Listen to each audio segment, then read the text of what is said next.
তো আজকে রান্না করব হচ্ছে এই যে লটিয়া মাছ। অল্প একটু লটিয়া মাছ নিয়েছি, আর তার জন্য দেখো এখানে পেঁয়াজ আর টমেটো একটু নুন দিয়ে কচলে নিয়েছি, আর গরম তেলের মধ্যে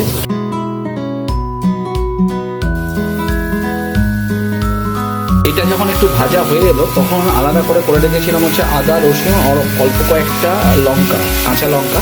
সেটা যে যার স্বাদ মতো তোমাদের মানে যেরকম লঙ্কা খাও ঝাল খাও সেই হিসাবে দিতে পারো। দিয়ে এটাকে আবার একটুখানি একসাথে নাড়াচাড়া করে দিলাম।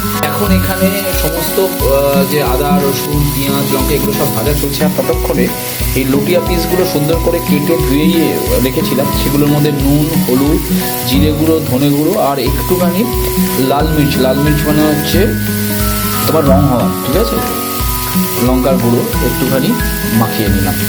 তো তোমরা এখন দেখতে পাচ্ছ এটা মোটামুটি হালকা ড্রাই হয়ে গেছে, আর গ্যাসের ফ্লেম কিন্তু মোটামুটি ঠিকই আছে। পরে দেবো এখন এই যে এটা আছে এটাকে মাখানো ছিল, এটাকে আমরা এবার এর মধ্যে দিয়ে দেবো। কোনো রকম কিন্তু জল আমি অ্যাড করবো না।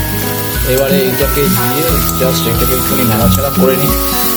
অল্প একটুখানি সর্ষের তেল, কাঁচা সর্ষের তেল জাস্ট ওপর থেকে ছড়িয়ে দেবো।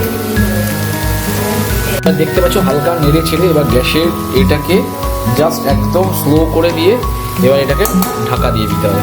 এই যে এবার এটাকে ঢাকা দিয়ে এবার এটাকে ভাপে হবে।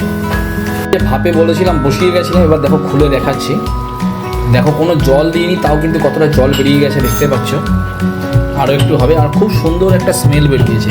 এবারে একটুখানি ধনে পাতা কেটে রেখে এর উপরে ছড়িয়ে দেবো। ফাইনালি দুপুরে খাবার নিয়ে বসে গেছি। এইটা হচ্ছে চিকেন আর এই লোটে মাছ। চলো একটু খেয়ে তোমাদেরকে এবার একটু দেখাই। একটুখানি এই একটু নিলাম, নিয়ে সবাই এলাকা রিভিউ দিয়ে দিয়েছে, আর সত্যি অসাধারণ হয়েছে। ভালো হয়েছে না সত্যি মাছটা? অসাধারণ।